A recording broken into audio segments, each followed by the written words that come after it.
তো আমের সিজন থাকতে থাকতে যদি একবার অন্তত এই আমের লাড্ডু না বানিয়ে খেয়েছেন তাহলে কিন্তু আফসোস থেকেই যাবে।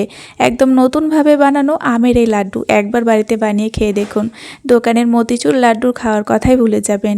নমস্কার বন্ধুরা, কেমন আছেন আপনারা সবাই? আশা করছি সবাই অনেক ভালো আছেন। আশা করি আজকের রেসিপি আপনাদের খুবই ভালো লাগবে। তো চলুন রেসিপি শুরু করি। তো আমের লাড্ডুটা তৈরি করার জন্য এখানে লাগছে 1 বাটি সুজি। সুজিটা অবশ্যই মেপে নিতে হবে একটা বাটিতে বা একটা কাপে। তারপরে যেই বাটি করে সুজি নিলাম সেই বাটিতে করে নিয়ে নিলাম সমান সমান জল। একদম নর্মাল জল দিয়ে সুজিটাকে এখন ভিজিয়ে দিচ্ছি। এবার কিছুক্ষণ সুজিটা ভিজতে থাক। এদিকে আমি নিয়ে নিলাম 3টে পাকা আম। আমের সাইডের অংশগুলো নিয়েছি, আটিগুলোকে বাদ দিয়ে দিয়েছি। এবার এই শাঁসগুলোকে এইরকমভাবে ঠিক একটা চামচের সাহায্যে আলাদা করে নিচ্ছি। আর এখানে আমি হিমসাগর আম নিয়েছি, কারণ হিমসাগর আমটা খুবই ভালো আর খুবই মিষ্টি। তো এবার দেখুন এগুলোকে আমি ভালোভাবে পেস্ট করে নিচ্ছি জল ছাড়া। তারপরে কড়াইটা গরম করে আমের পাল্পটা এখন আমি কড়াইয়ের মধ্যে দিয়ে দিলাম। এবার একটু নাড়াচাড়া করে আমের পাল্পের মধ্যে, মানে আমের মধ্যে যে একটা কাঁচা স্মেল থাকে সেটা চলে যাওয়া পর্যন্ত একটু নাড়াচাড়া করে নিয়েছি 1-2 মিনিটের মতো। তো এইবার এই আমের পাল্পটাকে নামিয়ে ভালোভাবে একদম ঠান্ডা করে নিতে হবে। আর অন্যদিকে সুজিটা খুব সুন্দরভাবে কিন্তু ভিজে গিয়েছে। এই দেখুন দেখিয়ে দিচ্ছি, একদম সুন্দরভাবে নরম হয়ে যাবে। এইবার ভেজানো সুজিটাকে একটা বড় জায়গাতে নিয়ে নিতে হবে। ভেজানো সুজিটা নেওয়ার পরে এবার দিয়ে দিচ্ছি ঠান্ডা করে নেওয়া আমের পাল্প। অবশ্যই ঠান্ডা করে নেবেন এই সময় আমের পাল্পটা। এবার আমি প্রথমে 2 চামচ দিচ্ছি। খুব বেশি আমের পাল্প এখানে কিন্তু প্রথমেই দেবেন না, অল্প অল্প করে দিতে হবে। তারপরে দিয়ে দিচ্ছি এখানে 1 চামচ গুঁড়ো করে রাখা চিনি। খুব ভালোভাবে সমস্ত কিছু একসঙ্গে মাখিয়ে নেব। মাখাতে মাখাতে বুঝে নিতে হবে যে এখানে আমের পাল্প আর লাগবে কিনা।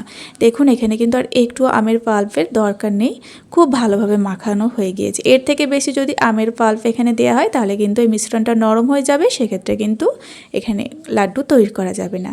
এবার আমি অন্যদিকে তেলটা বসিয়ে দিয়েছিলাম। তেলটা মিডিয়াম গরম করে যেমনটা আর কি বেসনের বড়া তৈরি করি সেইভাবে বড়ার আকারে এগুলোকে ভেজে নেব।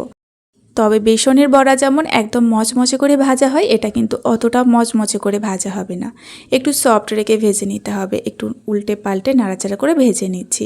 তবে অবশ্যই খেয়াল রাখবেন যাতে ভেতরটা কাঁচা না থাকে, তাহলে কিন্তু লাড্ডুটা তৈরি করা যাবে না। একটু ভালোভাবে ভেজে নেবেন যাতে একটু নরম ভাব থাকে, তার সঙ্গে একটু সফট থাকে। এই দেখুন এখানে কিন্তু বড়াগুলো খুব ভালোভাবে ভাজা হয়ে গিয়েছে।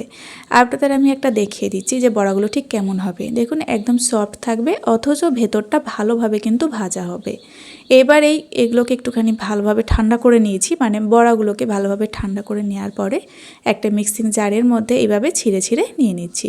আর সমস্ত বড়াগুলো কিন্তু আমি একইভাবে ভেজে নিয়েছিলাম।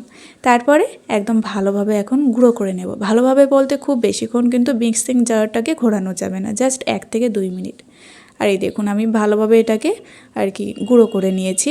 আর আপনাদের দেখিয়ে দিচ্ছি ঠিক এরকম দানা দানা ভাব থাকবে। মিক্সিং জারে দিয়ে যদি অনেকবার ঘোরাতে চান তাহলে কিন্তু একদম এগুলো কাদা কাদা হয়ে যাবে।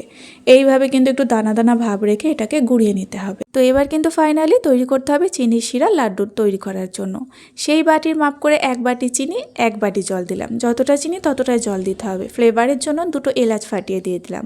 নাড়াচাড়া করে যখন শিরাটা ফুটতে শুরু করে দেবে তখন কিন্তু এখানে 1 পিঞ্চ মতো ইয়েলো ফুড কালার দিচ্ছি। এটা কিন্তু সম্পূর্ণ অপশনাল, যেহেতু আমের একটা নিজস্ব কালার আছে, এটা না দিলেও হবে, তবে দিলে লাড্ডুটা একদম দোকানের মতো দেখতে লাগবে।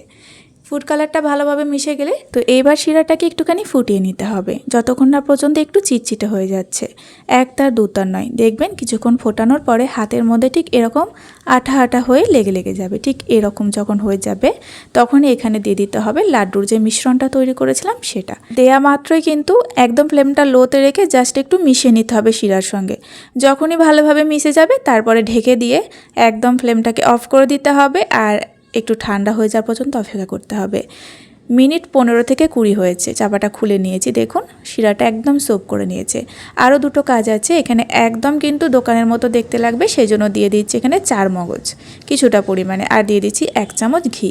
এইবার নাড়াচাড়া করে নেব। আর এই দেখুন কতটা সুন্দরভাবে পাকটা তৈরি হয়েছে। আর সুগার সিরাপটা একদম সোপ করে নিয়েছে আর সুন্দর একটা পাক চলে এসেছে, আপনারা সেটা দেখেই বুঝতে পারছেন। যে কোনো লাড্ডু তৈরি করার ক্ষেত্রে এই শিরাটা একদম ঠিকঠাক তৈরি করা ভীষণ গুরুত্বপূর্ণ, না হলে কিন্তু লাড্ডু পাক দেওয়া যাবে না। দেখুন একটু ভালোভাবে মিশিয়ে নাড়াচাড়া করে নিয়েছি আর গরম গরম অবস্থাতে দেখিয়ে দিচ্ছি। দেখুন খুব সুন্দর কিন্তু পাক চলে এসেছে। তো এই মিশ্রণটা কিন্তু একেবারে ঠান্ডা করা যাবে না, একটু কুসুম গরম অবস্থাতেই এই লাড্ডুর পাকগুলো দিয়ে দিতে হবে। একেবারে ঠান্ডা হয়ে গেলে তখন কিন্তু ঝুড়ো হয়ে যাবে আর লাড্ডুর পাক দেওয়া যাবে না। তো দেখুন আমি থালার মধ্যে এই লাড্ডুর মিশ্রণটাকে ঢেলে নিয়েছি, এবার একটুখানি হাত দিয়ে মেখে নিচ্ছি। মেখে নিলে দেখবেন লাড্ডুর পাকগুলো দিয়ে আরও সহজ হবে। তো খুব ভালোভাবে 1 মিনিটের মতো একটু মেখে নিয়েছি। এরপর আমি লাড্ডুগুলো তৈরি করে নেব। আর এই লাড্ডুগুলো তৈরি করতে আমার কোনো অসুবিধাই হচ্ছিল না। দেখুন খুব সুন্দরভাবে যেমনটা মতিচুর লাড্ডু তৈরি করা হয় ঠিক সেইভাবেই আমি সুন্দর করে পাক দিয়ে লাড্ডুগুলোকে বানিয়ে নিয়েছি। একটুও যে ঝরে পড়ে যাচ্ছে বা কোনো রকম অসুবিধা হচ্ছে কিন্তু সেটা হয়নি। খুব সুন্দরভাবে এখানে আমি আমের লাড্ডু তৈরি করে নিলাম। দেখুন কতটা সুন্দর তৈরি হয়েছে। এই রেসিপিটা কিন্তু একদম নতুন ধরনের একটা রেসিপি।